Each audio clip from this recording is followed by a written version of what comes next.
Hi, welcome. Enjoy the content. Subscribe and turn on notifications. My wife was standing in our kitchen, barefoot, smiling, pouring wine into 2 glasses like it was any other Friday night, when my phone buzzed with a video I was never supposed to see. I still remember the exact way my hand froze over the counter. A known number. No message. Just a file. I opened it, half expecting spam. Instead, I saw my own bedroom. Our bedroom. The angle was from the hallway, like someone had filmed through the cracked door. My wife, Natalie, was laughing. Not alone. There was a man with her. Not just in my house. Not just in my bed. He was wearing one of my shirts. And then I heard her say something that hit harder than the cheating itself. Relax. He still thinks this marriage is real. From across the kitchen she looked up at me and said, "You okay?" I looked at her for maybe 2 seconds. Long enough to see the lie already loaded behind her eyes. Long enough to realize my entire life had just split in half. And somehow I smiled. "Yeah," I said. "Just work." That was the moment I stopped being a husband and started becoming a witness. Up until then, I thought I had a good life. Not perfect, but solid. I was 38, owned a small logistics company I'd spent 12 years building from the ground up, and I believed in boring things like loyalty, routine, and keeping your word. Natalie used to say that was what she loved most about me. That I made life feel safe. We'd been married for 9 years. No kids, though we talked about it. We had a clean modern house in the suburbs, 2 cars in the driveway, vacations twice a year, and the kind of social circle that made everyone assume we were one of those couples who would make it. Natalie had charm for days. She could walk into a room and make people feel like they'd known her forever. She was beautiful, sharp, funny when she wanted to be. In the beginning, she made me feel chosen. Like all the years I spent grinding through long work weeks actually led somewhere. If you had asked me a year earlier whether she'd betray me, I would have laughed. But looking back, the cracks had been there long before that video. It started small. She became protective of her phone in a way that felt almost theatrical. If I walked into a room, the screen would tilt away. If a message came in, she'd check it face down. Then there were the little disappearances. Random errands that somehow took 3 hours. Late gym sessions. Girls' nights, with friends whose names she stopped mentioning. She also changed the way she talked to me. Not all at once. That would have been too obvious.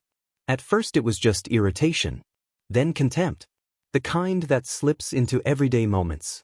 She'd sigh when I spoke. Roll her eyes when I asked simple questions.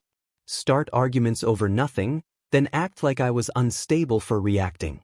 If dinner was late because I got stuck at work, I was selfish. If I tried to plan a weekend away, I was controlling. If I brought up how distant she seemed, I was insecure. The strangest part was how polished she stayed in public. Around other people, Natalie was the perfect wife. Hand on my arm. Laughing at my jokes. Posting pictures from dinners with captions about my person and grateful for us. It was so convincing that I actually questioned myself. I thought maybe I was stressed. Maybe business pressure was making me paranoid. Then money started moving. Nothing dramatic at first. A luxury bag she said was on sale. A spa membership she claimed was a gift. Hotel charges that showed up on the wrong card, followed by excuses so smooth they almost sounded insulting. I noticed because I handle details for a living. Patterns. Timing. Discrepancies. Logistics is basically controlled suspicion. When I asked about the hotel charge, she didn't panic. She laughed. "Oh my God, that? Emily and I got massages there. You can call her." That bothered me more than if she'd gotten angry. People telling the truth usually answer the question. Liars hand you stage props. Still, I wanted to believe her. People don't like admitting that the person sleeping beside them might be running a second life. The video shattered that last piece of denial. That night I didn't confront her. I sat through dinner. I listened to her talk about some friend's engagement party next month. I nodded in the right places. Then I lay next to her in bed while she slept like a child and stared into the dark until sunrise. At 6 in the morning I got up, showered, dressed, and called my lawyer. His name was Victor. We'd known each other for years, mostly through business matters. Smart, quiet, impossible to rattle. When he heard my voice, he said, "What happened?" I told him I needed discretion. By noon I was in his office watching that video again on a larger screen, hating every second of it. Victor didn't react emotionally. That was useful. He leaned back and said, "Do you want to explode your life today, or do you want to protect yourself first?" That question probably saved me millions. Over the next week, I became a version of myself I didn't know existed. Precise. Detached. I gathered everything. Phone records. Credit card statements. Doorbell camera logs. Security footage from the side entrance. Copies of bank transfers. Insurance papers. Property documents. I also had Victor's investigator trace the unknown number that sent me the video. It turned out to belong to a guy named Marcus, who worked in the same real estate office as Natalie's cousin. That mattered because Natalie had recently been pushing hard for one thing. She wanted me to sell my company. She said I worked too much. Said we should simplify. She had a whole vision ready. Sell the business, move to Miami part-time, invest in property with her cousin's connections, finally enjoy life. It sounded like a dream until I realized something. She wasn't just cheating on me. She was positioning herself. If I sold the company during the marriage, the valuation and payout would become a battlefield. If she could keep me distracted, maybe guilty, maybe emotionally unstable, she could walk away with a huge piece of the one thing I'd built before she ever showed up. And the man in the video? He wasn't some random affair. He was her cousin's business partner. That was the shocking part. The affair wasn't just betrayal. It was tied to a plan. 2 days later we got another break. The investigator pulled footage from a private valet camera outside a downtown hotel Natalie had visited more than once. Clear footage. The same man. Kissing in the lobby. Time-stamped. Then there were emails Victor's forensic accountant uncovered through shared financial devices. Not intimate emails. Worse. Practical ones. How long until he agrees to liquidate? If he doesn't, we pivot after the anniversary trip. Once assets are restructured, it'll be easier. I read those lines 3 times. There's a strange peace that comes when the truth is finally uglier than your imagination. Once you stop hoping, you start seeing clearly. Natalie noticed the change in me, but she misread it. I became nicer, if anything, less reactive. I stopped chasing explanations. I even agreed to host our anniversary dinner at the house 2 weeks later. She loved that. I think she thought she'd regained control. "You're being sweet again," she told me one night, leaning against the island in the kitchen. I smiled. "Maybe I've just been distracted lately." She walked over and kissed me on the cheek. I almost admired her nerve. The guest list for that anniversary dinner was her idea at first. Close friends, her cousin Alyssa, a few family members, and 2 couples we socialized with often. I added names of my own. Victor, my accountant, Daniel, and Natalie's parents, who lived out of town and weren't originally planning to come. I told her I wanted everyone important there. She looked surprised, then pleased. Perfect. The day of the dinner, I moved my essential documents, a change of clothes, a hard drive, and a few personal things into a short-term apartment Victor had arranged for me. I transferred money into accounts Natalie couldn't drain. Not hidden money. Protected money. Legal money. The kind you secure before someone decides to become desperate. Then I came home and helped set the table. Candlelight. Soft music. The whole performance. Natalie wore a black dress I'd bought her in Paris 5 years earlier.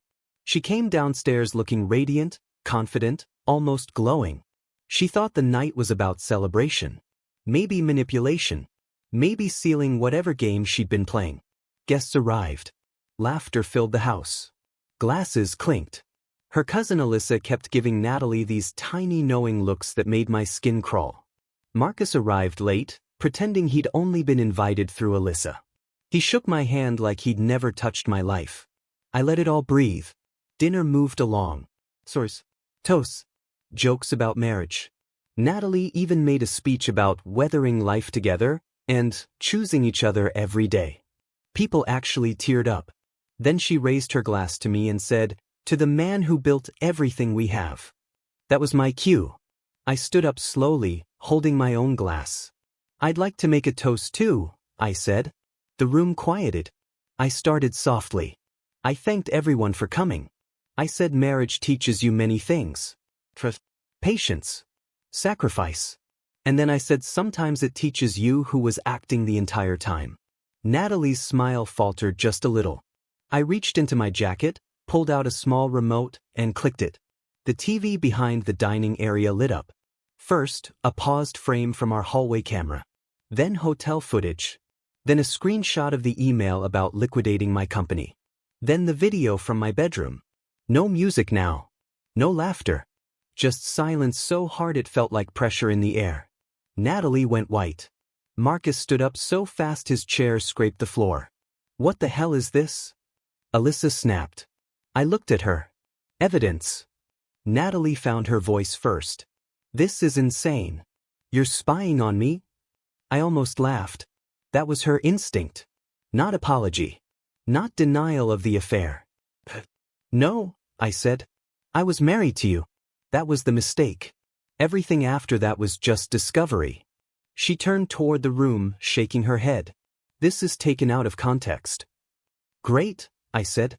"Then explain the context." I clicked again. The email appeared large on the screen. "How long until he agrees to liquidate?" Her father made a sound I'll never forget. Not anger exactly. More like a man hearing something break that he can't fix. Natalie started crying then, but even that looked delayed, like her body had finally caught up to the collapse. "It wasn't like that," she said. "I was confused. I made mistakes." "Mistakes?" I said quietly. "You brought a man into my home. Into my bed. You discussed timing the sale of my company while pretending to plan an anniversary dinner. That's not confusion. That's coordination." Marcus tried to leave. Victor, who had been silent all night, simply stood near the doorway and said, "Sit down. You may want to hear this." Then I placed a folder on the table in front of Natalie. Inside were divorce papers. Along with a notice that her access to business accounts had been revoked, the house ownership records showing what was premarital and what wasn't, and a letter from my attorney instructing all future communication to go through legal counsel. I looked at her and said the line I'd been carrying for 2 weeks. "I'm not throwing you out. I'm abandoning the lie you built around me." That hit her harder than shouting ever could have. She grabbed the papers, flipping through them with trembling hands. "You planned this?" "Yes." Her voice rose. "In front of everyone?" I leaned forward. "You betrayed me in private for months. I'm just ending it in the light." Her mother began crying. Alyssa looked furious but also scared. Marcus kept staring at the floor. Nobody rushed to Natalie's defense because there was nothing left to defend. Then she did what overconfident people do when the script changes. She reached for control. "You think you can ruin me and walk away clean?" she said. "People will still know you humiliated your wife." I nodded. "They'll also know why." And that was it. No screaming match. No throne wine. No dramatic slap. Real life is colder than movies. It ends in paperwork and silence and people refusing to meet your eyes. I walked upstairs, took the last of what I needed, came back down with one overnight bag, and set my wedding ring on the table beside her untouched dessert. Then I left my own house without looking back. The fallout lasted months. Natalie fought at first. Of course she did. She claimed emotional distress, invasion of privacy, misunderstanding, all of it. But evidence has a way of shrinking performance. The footage, the financial records, the emails, the timeline, they told a cleaner story than either of us ever could. Her cousin's real estate partnership came under scrutiny after some questionable side agreements surfaced during discovery. Marcus was quietly pushed out of a development deal he'd been counting on. Natalie's social circle split fast. People who once adored her suddenly had reasons not to return calls. Funny how that works when charm loses its mask. The divorce settlement didn't give her the life she thought she was engineering. The company stayed mine. The protected assets remained protected. The house was sold 6 months later. She got what the law allowed, not what manipulation promised. But the real consequence wasn't financial. It was exposure. Natalie had spent years managing perception. Being admired mattered to her almost as much as being comfortable. Once the truth spread, she didn't just lose me. She lost the audience she'd been performing for. And me? I expected to feel rage longer than I did. Instead, I felt tired. Then empty. Then gradually free. I moved into a smaller place with clean walls and no ghosts in the bedroom. I kept working. I started sleeping again. I started eating without that knot in my stomach. On weekends I drove out to the lake alone and sat in silence until being alone stopped feeling like punishment and started feeling like peace. A year later, I ran into Natalie by accident at a grocery store across town. She looked older, though not by much in actual years. Just in the eyes. She saw me first and froze. For a second I thought she might come over and try to explain everything again, maybe rewrite the ending in softer language.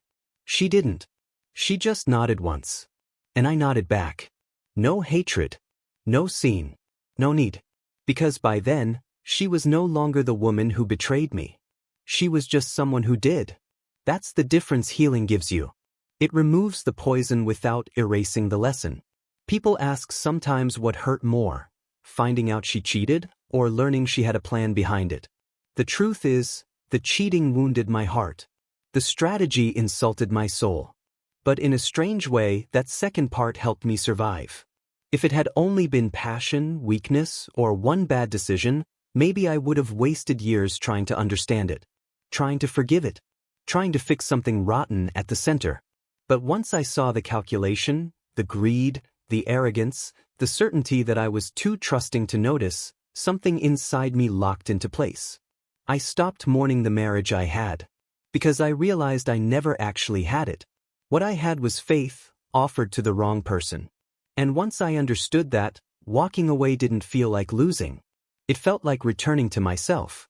I abandoned my cheating wife the night I discovered her betrayal, but not because I stopped loving her in that exact moment. Truthfully, love doesn't switch off that cleanly. I left because self-respect finally spoke louder. That's the part no one tells you. Justice doesn't always arrive as revenge. Sometimes it arrives as clarity. Sometimes it's a signature on a document.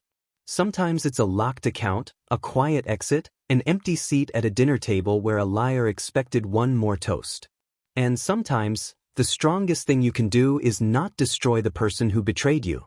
It's simply refuse to stay where they buried your dignity. I used to think being a good man meant enduring more, forgiving faster, holding things together at any cost. Now I know better. Being a good man also means knowing when the story has ended, even if the other person is still acting. So I left. I kept my name, my work, my peace, my future.